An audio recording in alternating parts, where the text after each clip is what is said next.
नमस्कार दोस्तों, स्वागत है आपका हमारे YouTube चैनल जरदारी क्लासेस में। दोस्तों, आज से हम शुरू करने जा रहे हैं यहाँ पे इंडियन इकोनॉमी यानी भारतीय अर्थव्यवस्था की क्लासेस शुरू। और आपके सिलेबस के अकॉर्डिंग जो आपके आगामी एग्जाम है, उत्तराखंड RO, उत्तराखंड अधिशासी अधिकारी एग्जाम या जो भी अन्य एग्जाम है UKPSC और UKTSC, लेकिन विशेष तौर पर हम यहाँ पे जो टारगेट रख रहे हैं वो आपके आगामी जो कुछ ही दिनों में एग्जाम होने वाले हैं RO और अधिशासी अधिकारी एग्जाम। तो इसको टारगेट रखते हुए इसके सिलेबस के अकॉर्डिंग मैं आपको यहाँ पे इंडियन इकोनॉमी कराने जा रहा हूँ। और इस सीरीज के माध्यम से जो आपका सिलेबस है उसके अकॉर्डिंग हम यहाँ पे इंडियन इकोनॉमी की क्लासेस चलाएंगे। तो आज ये पहला लेक्चर है दोस्तों भारतीय अर्थव्यवस्था का। इसमें आज हम क्या क्या डिस्कस करने वाले हैं, हम डिस्कस करेंगे इकोनॉमी के परिचय पर। इकोनॉमी का जो इंट्रोडक्शन है, इकोनॉमी होती क्या है और इसके जो बेसिक कॉन्सेप्ट है, जो बेसिक कॉन्सेप्ट आपको जानने जरूरी है, क्योंकि तभी आप इकोनॉमी को समझ पाओ। आज हम यहाँ पे डिस्कस करेंगे इकोनॉमी यानी अर्थव्यवस्था पर। अर्थव्यवस्था की शाखाएं कौन कौन सी होती है, अर्थव्यवस्था के जो प्रकार है वो कौन कौन से, टाइप्स कौन कौन से हैं, सेक्टर ऑफ इकोनॉमी, इकोनॉमी के जो सेक्टर है, जो क्षेत्र है, प्राइमरी सेक्टर, सेकेंडरी और टर्सरी सेक्टर, क्योंकि यहाँ से भी कई बार एग्जाम में प्रश्न पूछ लिए जाते हैं। अर्थव्यवस्था से संबंधित प्रमुख पुस्तकों के बारे में हम चर्चा करेंगे और भारत की इकोनॉमी किस प्रकार की है, इसकी विशेषता क्या है, इसको हम यहाँ पे समझने का प्रयास करेंगे। तो काफी महत्वपूर्ण इंटरेस्टिंग टॉपिक दोस्तों आज ये होने वाला है। तो शुरू करते हैं दोस्तों आज का लेक्चर। सबसे पहले समझते हैं दोस्तों कि अर्थशास्त्र क्या है। अर्थशास्त्र जिसे इकोनॉमिक्स कहा जाता है अंग्रेजी में। देखो, अर्थशास्त्र क्या है, जिसमें हम मानव की जो आर्थिक गतिविधियां होती है उनका हम अध्ययन करते हैं, या अर्थशास्त्र को धन का शास्त्र भी कहा जाता है। अर्थशास्त्र को क्या कहा जाता है? धन का शास्त्र कहा जाता है, जिसमें हम अर्थव्यवस्था का अध्ययन करते हैं या मानव की जो आर्थिक गतिविधियां हैं उनका हम अध्ययन करते हैं अर्थशास्त्र में। अर्थशास्त्र का जनक माना जाता है एडम स्मिथ को। तो आपको लिखना है कि अर्थशास्त्र का जनक किसे माना जाता है, तो एडम स्मिथ को कहा जाता है अर्थशास्त्र यानी इकोनॉमिक्स का जनक। और एडम स्मिथ के अनुसार अर्थशास्त्र धन का विज्ञान है। कई बार प्रश्न बनता है कि अर्थशास्त्र धन का विज्ञान है, ये किसने कहा था? तो ये कहा था एडम स्मिथ ने। उसके बाद एक और अन्य पॉइंट आता है अर्थव्यवस्था। अर्थव्यवस्था जिसको इकोनॉमी कहते हैं। तो देखो, अर्थव्यवस्था में भी हम क्या करते हैं, आर्थिक या जो आर्थिक गतिविधियां होती है उन्हीं का अध्ययन करते हैं, लेकिन इसमें किसी विशेष व्यक्ति या किसी देश की जो समस्त आर्थिक क्रियाएं होती है उनका अध्ययन किया जाता है। तो कुल मिला के अर्थव्यवस्था में कोई एक कंपनी या कोई एक देश या कोई एक क्षेत्र जब इसमें जुड़ जाता है आर्थिक क्रियाओं में, तो उसे कहते हैं उस क्षेत्र या उस देश की समस्त जो भी आर्थिक क्रियाएं होती है उनका अध्ययन क्या कहलाता है? अर्थव्यवस्था या इकोनॉमी कहलाता है। अब देखो, आप यहाँ पे देख रहे होंगे कि अर्थव्यवस्था क्या है, किसी देश की समस्त जो आर्थिक क्रियाएं हैं। तो क्या जो समस्त आर्थिक क्रियाएं होती हैं वो एक देश की होती है या किसी एक पर्टिकुलर क्षेत्र या किसी एक व्यक्ति की भी हो सकती है? तो एक व्यक्ति के आधार पर और देश के आधार पर या एक बड़े क्षेत्र के आधार पर अर्थव्यवस्था को दो भागों में डिवाइड किया गया है। और वो दो जो शाखाएं हैं अर्थव्यवस्था यानी इकोनॉमी की, वो है व्यष्टि अर्थशास्त्र और समष्टि अर्थशास्त्र यानी माइक्रो इकोनॉमी और मैक्रो इकोनॉमी। इनको समझ लेते हैं कि माइक्रो इकोनॉमी क्या है और मैक्रो इकोनॉमी क्या है। ये अर्थव्यवस्था की दो शाखाएं हैं। अब देखो, जो माइक्रो इकोनॉमी, माइक्रो यानी छोटा, सूक्ष्म, तो इसमें क्या करते हैं कि व्यक्तिगत आर्थिक इकाइयों का अध्ययन किया जाता है। व्यक्तिगत वो एक व्यक्ति विशेष हो सकता है, जैसे अगर आपकी स्वयं की आर्थिक गतिविधियों की बात करें, आप कितना कमाते हो, किस विभाग में सेवा देते हो, कितना आप प्रोडक्शन यानी उत्पाद करते हैं, तो ये आपकी समस्त क्या है, आर्थिक गतिविधियां हैं। और ये जो आर्थिक गतिविधियां हैं आपकी, इनका अध्ययन करना, ये किसके अंतर्गत हम अध्ययन करते हैं? माइक्रो इकोनॉमी के अंतर्गत। यानी इसमें हम सूक्ष्म जो मतलब किसी एक विशेष व्यक्ति, सूक्ष्म इकोनॉमी, किसी एक विशेष व्यक्ति की इकोनॉमी के बारे में हम क्या कर रहे हैं, अध्ययन कर रहे हैं माइक्रो इकोनॉमी के अंतर्गत। तो इसमें जैसे विशेष व्यक्ति की आर्थिक गतिविधियों का अध्ययन करना, किसी एक परिवार की, किसी एक फर्म या किसी एक कंपनी का अध्ययन करना। और अर्थव्यवस्था की जो दूसरी शाखा है वो है समष्टि अर्थशास्त्र यानी मैक्रो इकोनॉमी। मैक्रो का अर्थ होता है वृहत या बड़ा। तो अभी हम यहाँ पे क्या करेंगे, एक क्षेत्रीय स्तर पर या एक राष्ट्रीय स्तर पर या एक अंतर्राष्ट्रीय स्तर पर हम अर्थव्यवस्था का अध्ययन करेंगे। किसी एक देश की जो आर्थिक गतिविधियां हैं, किसी एक बड़े क्षेत्र की जो आर्थिक गतिविधियां हैं, उस क्षेत्र में कितना प्रोडक्शन हो रहा है, कितनी वहां पे सेवाएं दी जा रही हैं, वो सारा अध्ययन हम जो भी आर्थिक गतिविधियां होंगी उस राष्ट्र की, उस अंतर्राष्ट्रीय स्तर पर भी हम यहाँ पे जो भी अर्थव्यवस्था का अध्ययन करते हैं उसे कहा जाता है समष्टि अर्थशास्त्र यानी मैक्रो इकोनॉमी। तो यहाँ पे देखो व्यष्टि अर्थशास्त्र से आप क्या समझे, किसी एक पर्टिकुलर व्यक्ति या कुल मिला के जहां पे एक छोटा सा क्षेत्र है उसकी आर्थिक गतिविधियों का हम अध्ययन कर रहे हैं, उसे माइक्रो इकोनॉमी के अंतर्गत रखते हैं। और मैक्रो यानी कोई वृहत या बड़ा क्षेत्र, वो एक देश की कंप्लीट अर्थव्यवस्था हो सकती है, एक अंतर्राष्ट्रीय स्तर पर अर्थव्यवस्था का अध्ययन करना वो समष्टि अर्थशास्त्र के अंतर्गत आता है। अब आगे बात करते हैं अर्थव्यवस्था के प्रकार यानी टाइप्स ऑफ इकोनॉमी। तो अर्थव्यवस्था को विभिन्न आधारों पर बांटा गया है। अर्थव्यवस्था के जो प्रकार हैं वो विभिन्न आधारों पर है। तो जो यहाँ पे अर्थव्यवस्था के ये 3 प्रकार मैंने आपको यहाँ पे बताए हैं, पूंजीवादी अर्थव्यवस्था, समाजवादी अर्थव्यवस्था और मिश्रित अर्थव्यवस्था, ये किस आधार पर अर्थव्यवस्था के प्रकार हैं? तो ये है नियंत्रण के आधार पर। तो ये आपको नोट करना है, आधार क्या है? नियंत्रण के आधार पर। तो नियंत्रण के आधार पर अर्थव्यवस्था यानी इकोनॉमी के कितने प्रकार हैं? वो हैं 3 प्रकार। पूंजीवादी अर्थव्यवस्था, इसको उदारवादी अर्थव्यवस्था यानी लिबरल इकोनॉमी भी कहा जाता है।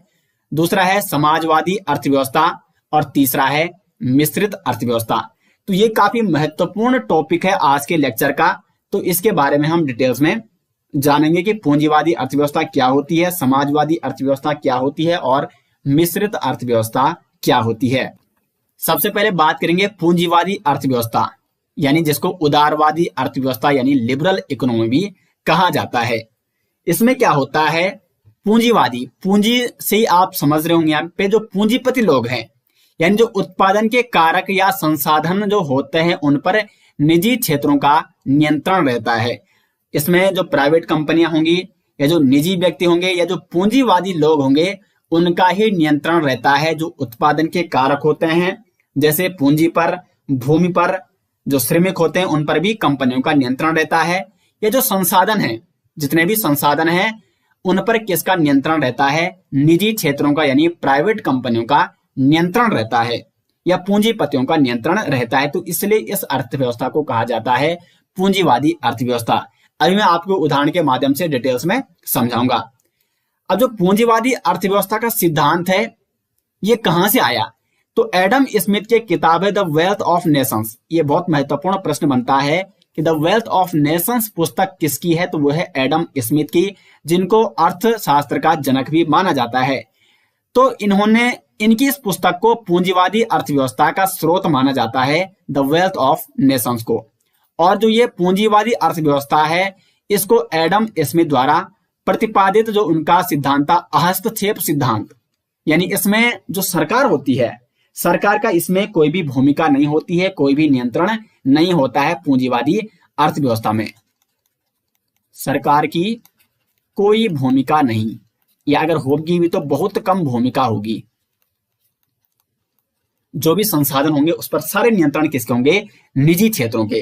तो इस अर्थव्यवस्था को कहा जाता है पूंजीवादी अर्थव्यवस्था। कौन कौन से देशों में है? तो जैसे अमेरिका हो गया, ब्रिटेन, फ्रांस, इन देशों में ये पूंजीवादी अर्थव्यवस्था देखने को मिलती है। यहाँ पे बड़ी बड़ी कंपनियां होती है और सारे जो संसाधनों पर अधिकार होता है मोस्टली इन्हीं कंपनियों का होता है। अब मैं आपको एग्जाम्पल के माध्यम से समझाता हूं पूंजीवादी अर्थव्यवस्था के बारे में। माना सपोज एक कंपनी है, किसी कार की कंपनी है, कार की कंपनी, और इसके माध्यम से मैं आपको समझाता हूं कि इस कंपनी में पूंजीवादी अर्थव्यवस्था किस प्रकार से है। इसमें क्या है कि जो उत्पादन के फैक्टर हैं, फैक्टर ऑफ प्रोडक्शन, यानी सबसे देखो फैक्टर ऑफ प्रोडक्शन कौन कौन से होते हैं, उत्पादन के जो फैक्टर हैं वो कौन कौन से हैं। तो सबसे पहले आता है पूंजी, पूंजी यानी कैपिटल। अर्थशास्त्र में पूंजी को ही कैपिटल कहा जाता है।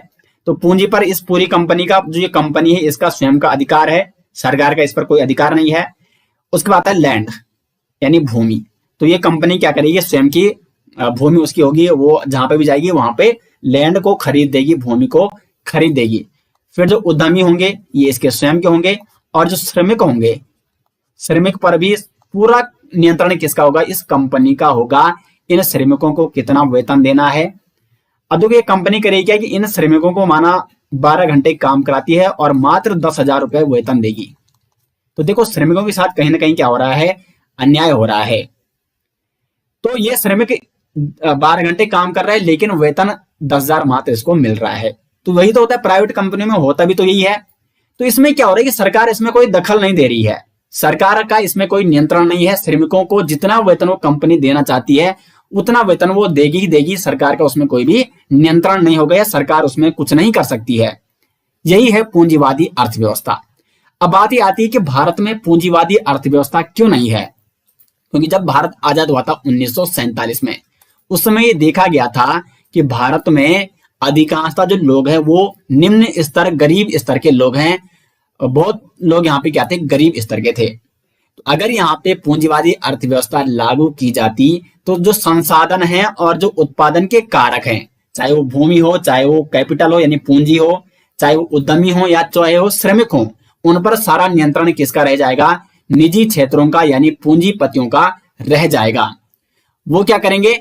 निम्न स्तर के जो गरीब लोग हैं उनको अपने अनुसार कई घंटों काम करा के कम वेतन देंगे उनको। तो जो निम्न स्तर, जो गरीब स्तर के लोग हैं वो ऊपर नहीं उठ पाएंगे। सारा नियंत्रण किसका रहेगा? जो पूंजीपति लोग हैं, जो अमीर लोग हैं। तो भारत में जो वो निम्न स्तर के लोग हैं वो कभी भी ऊपर नहीं उठ पाना था, उन्होंने हमेशा गरीब ही रहना था। तो भारत में इस स्थिति को देखकर यहाँ पे पूंजीवादी अर्थव्यवस्था लागू नहीं की गई थी। तो पूंजीवादी अर्थव्यवस्था को उदारवादी अर्थव्यवस्था यानी लिबरल इकोनॉमी भी कहा जाता है। ये आपको नोट करना है। अमेरिका, ब्रिटेन, फ्रांस, यहाँ पे आपने देखोगा इन देशों में पूंजीवादी अर्थव्यवस्था लागू की गई है। अब आगे बढ़ते हैं। अर्थव्यवस्था का जो दूसरा प्रकार है नियंत्रण के आधार पर, वो है समाजवादी अर्थव्यवस्था।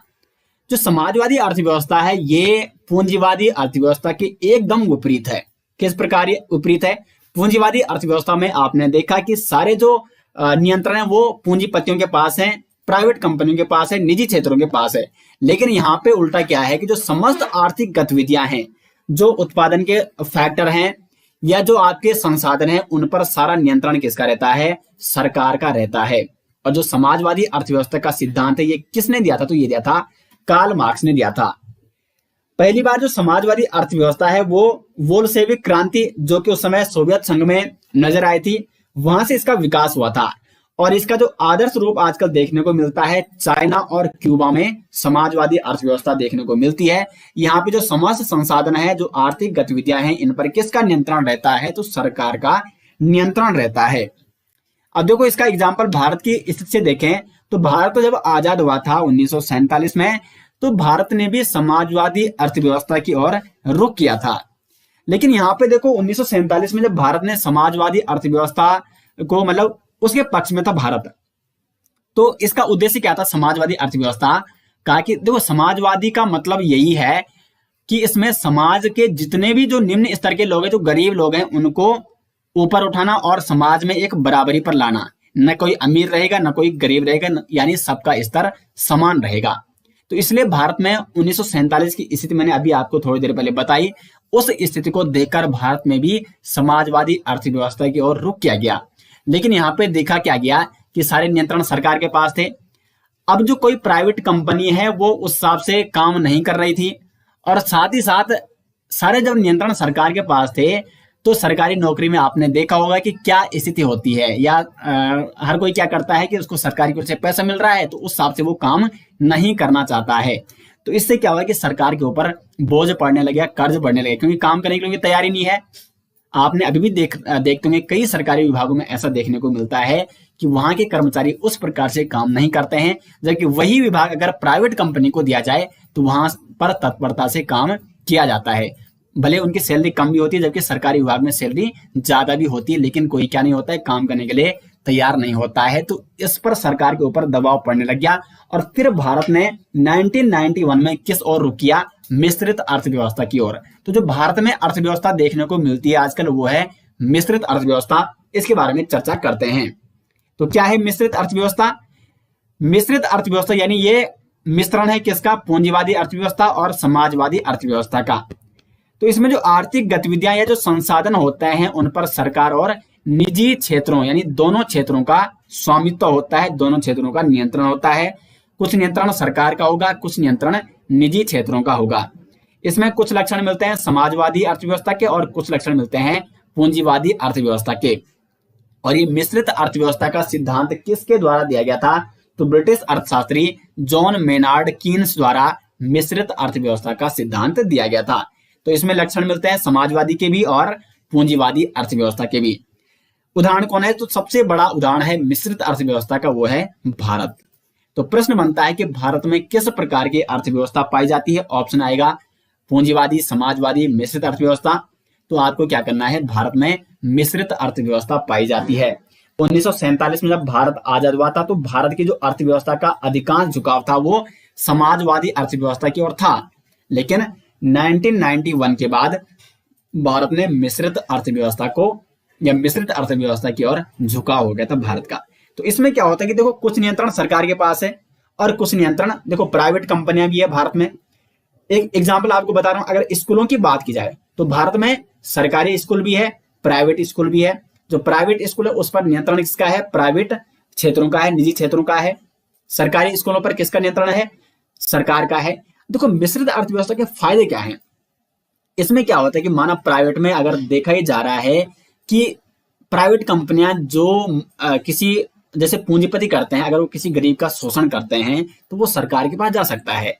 तो सरकार उस पर क्या कर सकती है? अपना कुछ नियंत्रण कर सकती है। सरकार उसके बारे में कुछ अपना जो भी सरकार कर सकती है वो कर सकती है। तो यही यहाँ पे सरकार का भी और निजी दोनों क्षेत्रों का स्वामित्व यानी नियंत्रण होता है मिश्रित अर्थव्यवस्था में। तो उम्मीद करते हैं कि अर्थव्यवस्था के 3 प्रकार आप काफी अच्छी तरीके से समझ गए होंगे।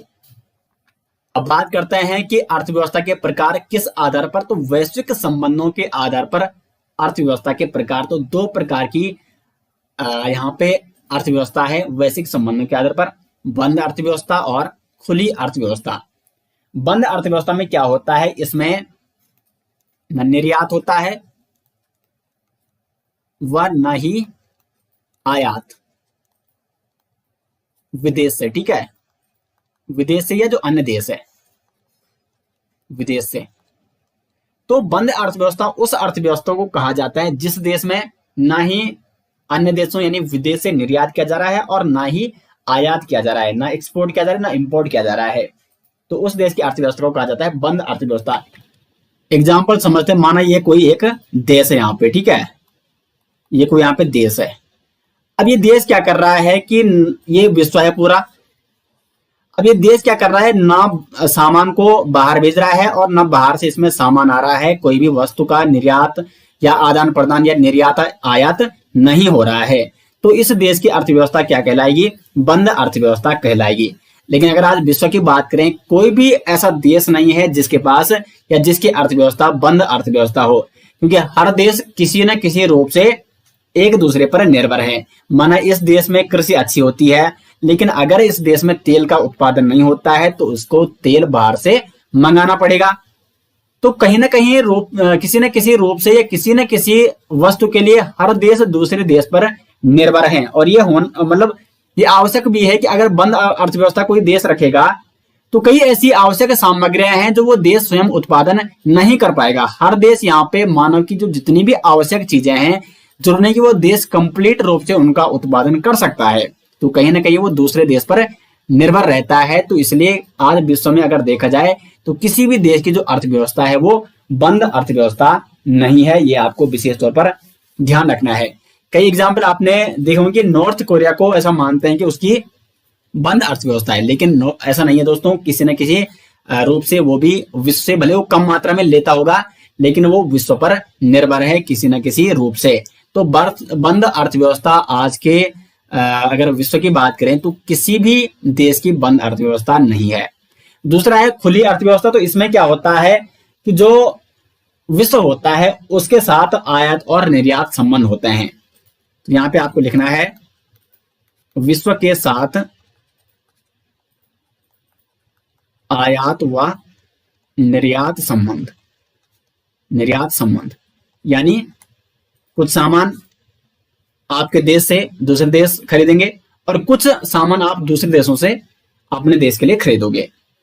तो खुली अर्थव्यवस्था। तो अगर इनमें से पूछा जाता है कि भारत में कौन सी अर्थव्यवस्था है, तो भारत में खुली अर्थव्यवस्था है, क्योंकि भारत में विदेशी कंपनियां आ सकती हैं, यहाँ पे व्यापार कर सकती है। उसी प्रकार भारत में जो भी प्रोडक्शन होता है, जो उत्पादन होता है, वो यहाँ से विदेश में जा सकता है। भारत का गेहूं विदेश में जा सकता है और भारत तेल बाहर से ईरान से खरीद सकता है, जो भी अन्य देश हैं उनसे खरीद सकता है।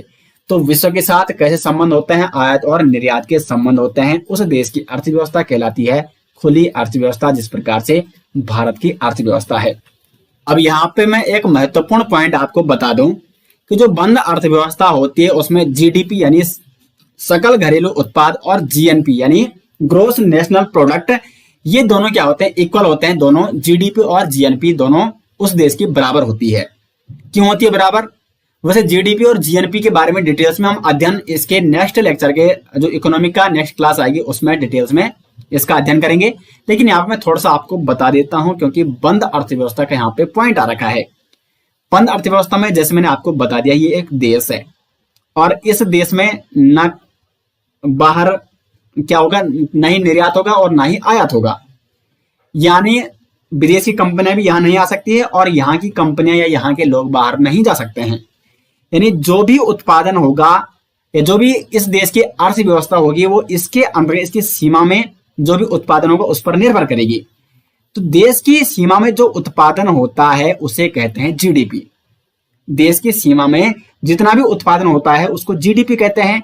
जबकि जीएनपी क्या होता है कि उस देश के नागरिकों द्वारा कितना उत्पादन किया गया, तो उस देश के नागरिकों द्वारा जितना उत्पादन किया जाता है उसे कहा जाता है जीएनपी।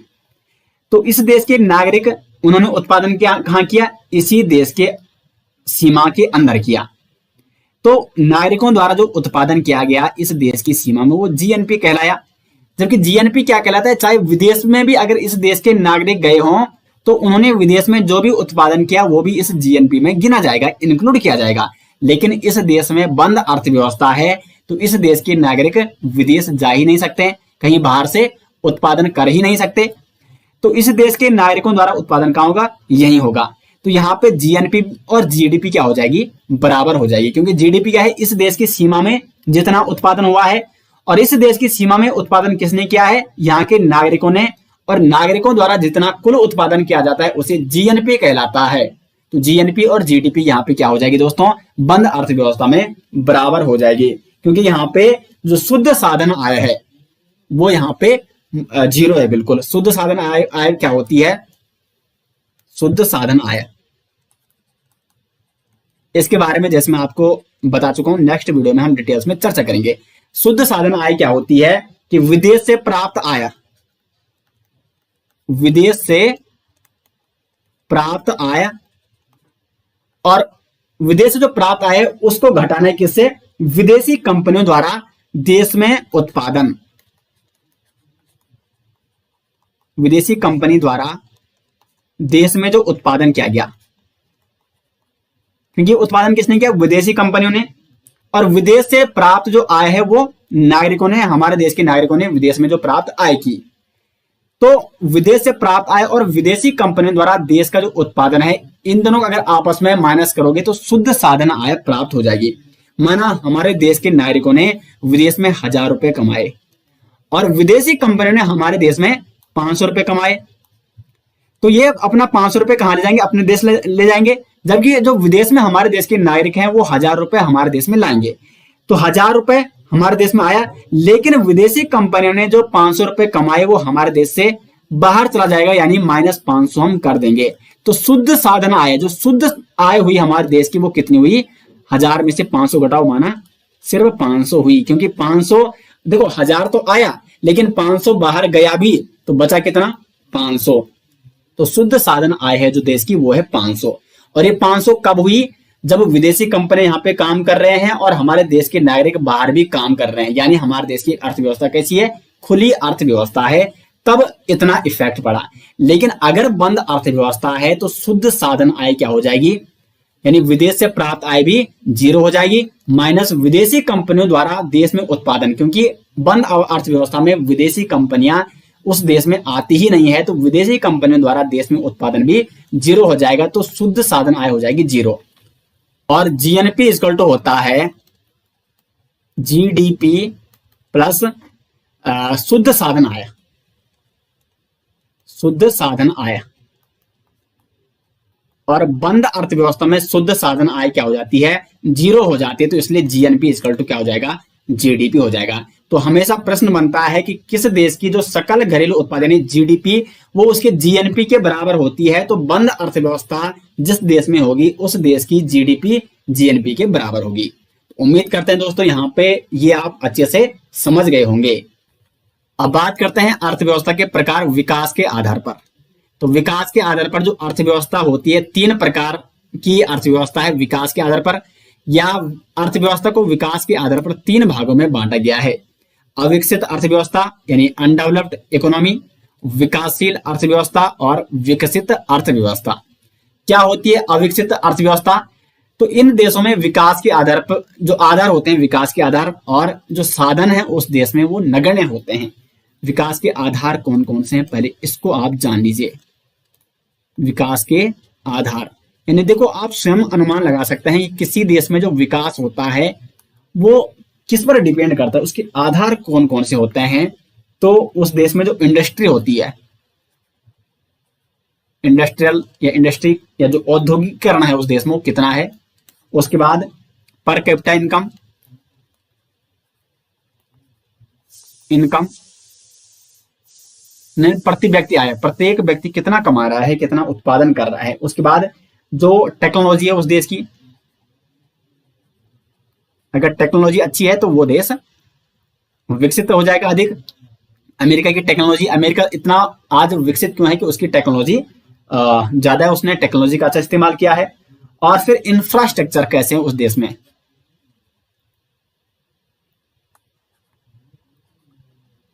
तो ये है किसी देश के विकास के आधार। और एक चौथा होगा, पांचवा आप देख सकते हैं संसाधन। संसाधन में मानव संसाधन भी आगे। अगर हमारे देश की आज की स्थिति की बात की जाए तो यहाँ पे मानव संसाधन बहुत ज्यादा है, लेकिन उस मानव संसाधन का उपयोग यहाँ पे नहीं हो पा रहा है। हमारे देश में युवा सबसे ज्यादा संख्या में आज के दौर पर, लेकिन अधिकांश युवा आज भी क्या है, बेरोजगार घूम रहे हैं, उनके पास काम नहीं है, वो कोई काम नहीं कर पा रहे हैं। तो कहीं ना कहीं इसलिए हमारा देश अभी भी विकसित नहीं हो पाया है। तो मानव संसाधन या जितने भी संसाधन है और उन संसाधनों का क्या वो देश भरपूर उपयोग कर पा रहा है या नहीं कर पा रहा है, तो ये भी मुख्य कारण होता है, उस देश की अर्थव्यवस्था पर मुख्य प्रभाव डालता है। तो अविकसित अर्थव्यवस्था में क्या होता है कि इन देशों के जो विकास के आधार है, न उन देशों में इंडस्ट्री होती है, यानी होगी भी तो बहुत कम मात्रा में, और पर कैपिटा इनकम यानी वहां पे जो प्रति व्यक्ति आय होगी उस देश में वो बहुत कम होगी, प्रत्येक व्यक्ति की आय बहुत कम होगी।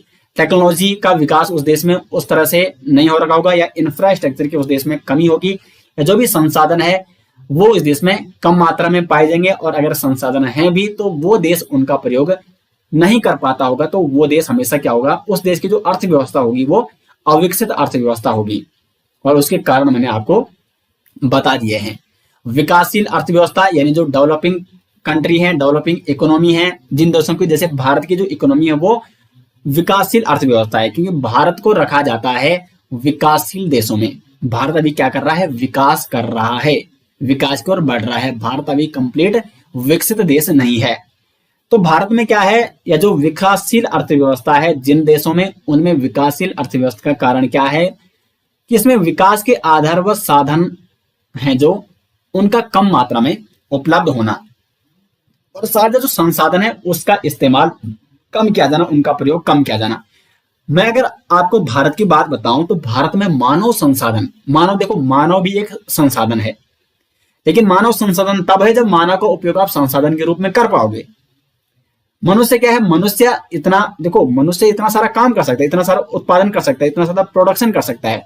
मनुष्य ही इंडस्ट्री लगा सकता है, उद्योग को फैला सकता है, टेक्नोलॉजी विकसित कर सकता है, लेकिन बशर्ते उस मानव का अगर सही वहां पे इस्तेमाल किया जा रहा है।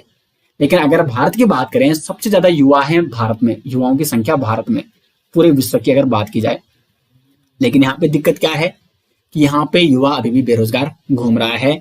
और देखो युवा अगर देश के लिए कुछ काम नहीं करेगा, आप अगर कुछ भी काम कर रहे हैं तो आपका कहीं ना कहीं देश के लिए योगदान है, और अगर आप कुछ काम नहीं कर रहे हैं तो आपका देश के लिए योगदान नहीं, क्योंकि आप काम नहीं कर रहे हैं। अगर आप कुछ प्रोडक्शन करते हैं, कुछ उत्पादन करते हैं, कोई सेवा करते हैं, कोई नौकरी करते हैं, तो वो देश की अर्थव्यवस्था में आपका एक महत्वपूर्ण योगदान है। तो समझ गए होंगे आपके मैं कहना क्या चाह रहा हूं कि मानव संसाधन का उपयोग भी किसी देश को भली भांति करना चाहिए। तो भारत में संसाधन तो है, लेकिन संसाधनों की यहाँ पे पूर्ण रूप से उनका प्रयोग भारत नहीं कर पा रहा है। इंडस्ट्री की कमी है उस हिसाब से, क्योंकि जनसंख्या देखो भारत की, उस हिसाब से इंडस्ट्री की यहाँ पे कमी है। पर कैपिटा इनकम की अगर भारत की बात करें तो भारत की पर कैपिटा इनकम बीच में जब कोविड आया था तो उसमें तो बहुत ही कम घट गई थी। लेकिन मौजूदा की बात करें, मौजूदा हालातों की बात 2021-22 की बात करें तो मौजूदा कीमतों पर तो 1.5 लाख पर कैपिटा इनकम, लेकिन अगर स्थिर कीमतों की बात की जाए तो उसमें पर कैपिटा इनकम है, प्रति व्यक्ति आय है भारत की लगभग 91,000। तो कुल मिला के ये साल क्यों बता रहा हूं, ठीक है, साल की है 91,000। तो आप मंथली लगा सकते हो, लगभग यहाँ पे जो प्रति व्यक्ति आय है स्थिर कीमतों पर वो मात्र कितनी है, 7-8 हजार है। और 7-8 हजार अगर कोई व्यक्ति कमाता है और अगर वो अपने घर से बाहर कमा रहा कहीं, तो इस हिसाब से उसका किराया पड़ जाता है। तो कुल मिला के पर कैपिटा इनकम भी बहुत कम है भारत में, ठीक है। तो विकासशील अर्थव्यवस्था है भारत की। और फिर तीसरे नंबर पे आती है विकसित अर्थव्यवस्था। इन देशों में क्या होता है, पर्याप्त मात्रा में संसाधन होते हैं, उनका उपयोग भी समुचित उपयोग किया जाता है, उन संसाधनों का जो विकास के आधार हैं वो भी यहाँ पे भरपूर मात्रा में देखने को मिलेंगे। विकसित अर्थव्यवस्था किन किन देशों की है, तो यूएसए यानी अमेरिका, कनाडा और ब्रिटेन की जो अर्थव्यवस्था है वो कैसी है, डेवलपिंग इकोनॉमी यानी विकसित अर्थव्यवस्था है। और इसलिए इन कंट्री को डेवलपिंग कंट्री भी कहा जाता है, विकसित देश भी इन्हें कहा जाता है। अब बात करेंगे नेक्स्ट पॉइंट पे, वो है अर्थव्यवस्था के क्षेत्र यानी सेक्टर ऑफ इकोनॉमी। बहुत महत्वपूर्ण प्रश्न यहां से पूछे जाते हैं। 3 क्षेत्र हैं अर्थव्यवस्था के, प्राथमिक क्षेत्र, द्वितीयक क्षेत्र और तृतीयक क्षेत्र। प्राथमिक क्षेत्र में आते हैं जो प्राकृतिक संसाधन आते हैं, प्राकृतिक संसाधनों से हम उत्पादन करते हैं, वो सारे के सारे प्राइमरी सेक्टर यानी प्राथमिक क्षेत्र के अंतर्गत ही आते हैं। जैसे देखो कृषि, कृषि क्या है, प्राकृतिक संसाधन है। वानिकी यानी जो वन है वो प्रकृति में सम्मिलित है, प्राकृतिक वो संसाधन है, क्योंकि वन तो मानव ने स्वयं उनका निर्माण किया नहीं है या उनका विनिर्माण स्वयं मानव ने नहीं किया है। तो वानिकी स्वयं में एक प्राकृतिक संसाधन है। और वानिकी से जितना भी हमें प्रोडक्शन मिलता है, वानिकी से हमें लकड़ी मिलती है, लकड़ी से हम पेपर बनाते हैं, और पेपर से भी बहुत सारे आपने देखो बहुत सारे जो पेपर होते हैं उनको हम विदेशों में एक्सपोर्ट कर सकते हैं, या पेपर का उपयोग हम स्वयं अपने देश में उनका उपयोग हम बुक्स को लिखने के लिए करते हैं, कॉपी बनाने के लिए करते हैं। तो वानिकी से जो भी उत्पादन हो रहा है वो किस में आ रहा है, वो प्राकृतिक संसाधन के अंदर आता है, तो वो प्राइमरी सेक्टर में आ रहा है। पशुपालन हो गया, खनन पशुपालन में आपका मुर्गी पालन, जो भी कुक्कुट पालन या जो भी बतख पालन हो गया, और जो भी मतलब पशुपालन में जितने भी पशुओं का पालन आप करते हैं वो प्राइमरी सेक्टर में आता है। खनन, देखो सोना, जो सोना है वो अपने आप तो बनाता नहीं मानव, सोना भी खान से मिलता है। सोना हो गया, या जो पेट्रोल है, या जो भी तेल है वो खनन से मिलता है। तो खनन, पशुपालन, वानिकी और कृषि क्षेत्र ये सारे प्राइमरी सेक्टर में आते हैं। दूसरा क्षेत्र आता है जो द्वितीयक क्षेत्र है, उसमें आते हैं, इसके अंतर्गत वे क्षेत्र आते हैं जो प्राथमिक क्षेत्र के उत्पादों को मानव के लिए सरल बनाते हैं। अब देखो जैसे हमारा कृषि में हमने देख लिया, हमें गेहूं प्राप्त हो गया है, लेकिन गेहूं से हमें क्या बनाना है, आटा बनाना है। तो गेहूं से आटा बनाने के लिए हमें उसको चक्की में ले जाना पड़ेगा, यानी आटे का हम क्या कर रहे हैं, निर्माण कर रहे हैं गेहूं से। आटे का निर्माण हम चक्की से कर रहे हैं, और मतलब गेहूं को हम चक्की में ले जा रहे हैं और फिर आटे का निर्माण कर रहे हैं। तो जितने भी निर्माण होते हैं, पुनर्निर्माण होते हैं। पुनर्निर्माण में क्या हो गया, जैसे हमने क्या कर दिया, किसी वस्तु का उत्पादन कर दिया, कपास का हमने उत्पादन कर दिया है, और कपास से हमने क्या बना दिया, कपड़ा बना दिया है। तो उसका हमने कपास का पुनर्निर्माण करके हमने कपड़ा उसका बना दिया है। या विनिर्माण, तो निर्माण, पुनर्निर्माण, विनिर्माण, ये सारे जो क्षेत्र हैं इसमें जो भी काम किया जाता है वो द्वितीयक क्षेत्र में आता है।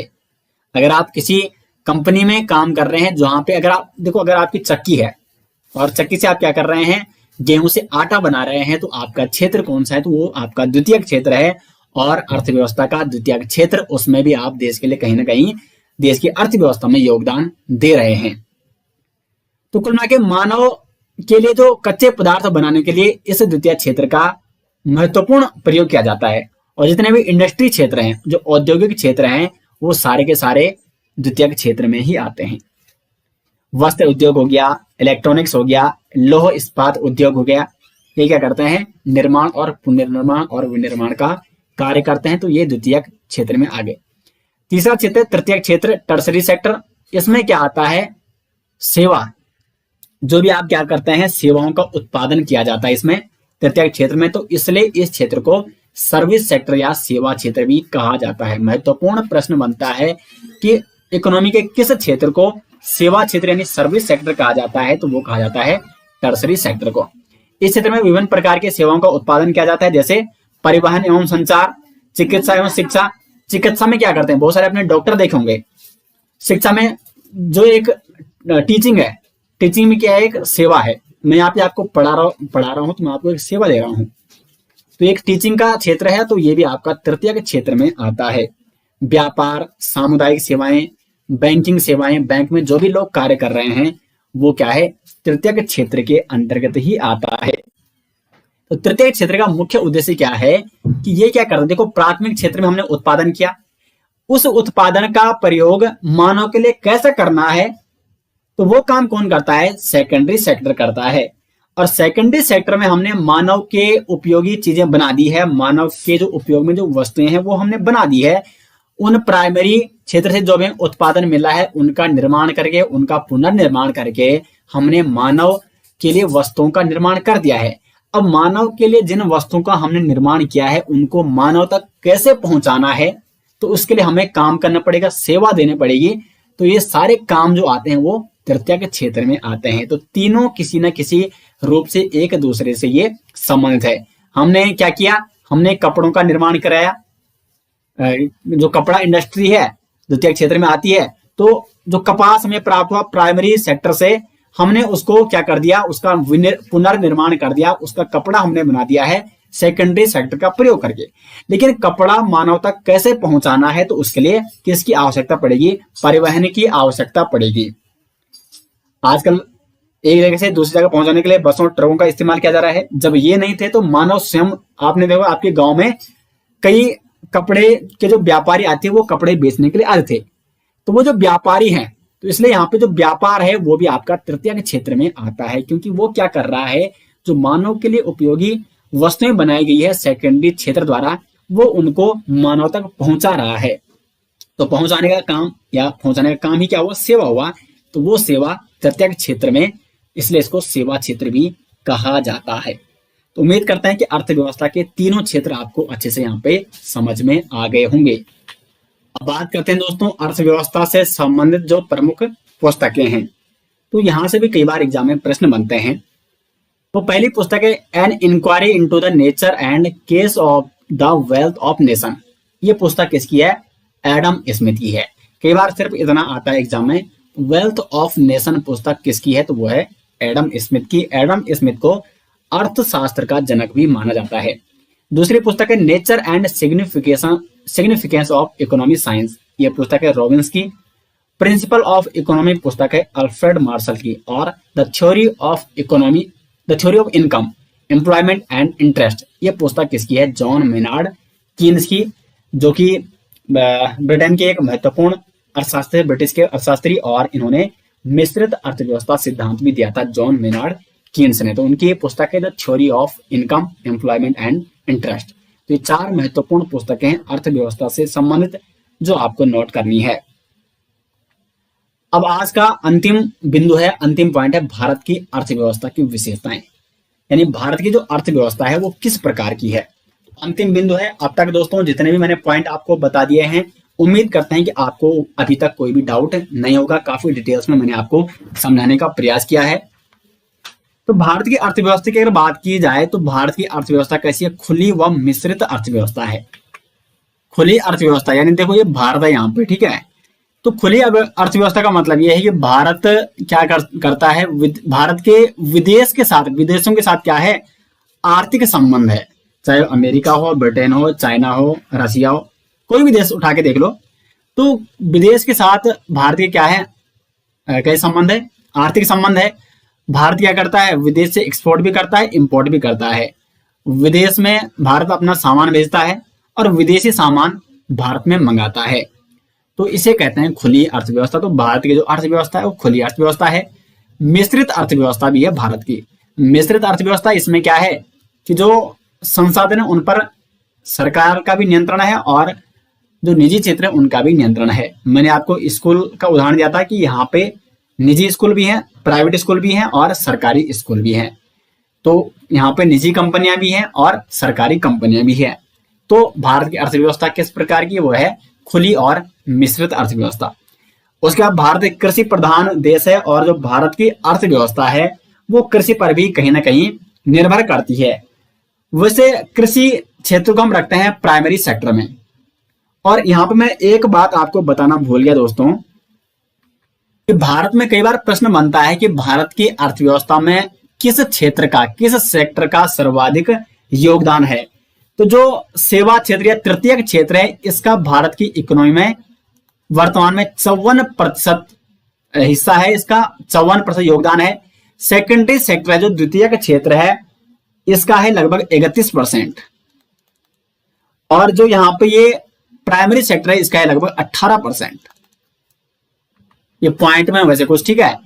तो कौन से सेक्टर का भारत की अर्थव्यवस्था में सबसे ज्यादा योगदान है, तो वो है तृतीयक क्षेत्र का, टर्सरी सेक्टर का, क्योंकि इसमें सेवा है। देखो टर्सरी सेक्टर में परिवहन देखो, संचार देखो, चिकित्सा देखो, शिक्षा देखो, व्यापार देखो, सामुदायिक सेवाएं देख लो, बैंकिंग देख लो, सबसे ज्यादा पैसा आपको इसी क्षेत्र में देखने को मिलेगा। तो टर्सरी सेक्टर या तृतीयक क्षेत्र का सर्वाधिक योगदान है भारत की अर्थव्यवस्था में। अगर बात करें जब भारत आजाद हुआ था तो उस समय एक जो स्थिति थी, तो उस समय सर्वाधिक जो योगदान था वो था कृषि का भारत की अर्थव्यवस्था में। लेकिन अभी ये धीरे धीरे कम हो गया। जो प्राइमरी सेक्टर है उसका योगदान केवल 18% रह गया है, जबकि भारत की जो लगभग 60 से 70% की जो आबादी है वो कृषि पर निर्भर है।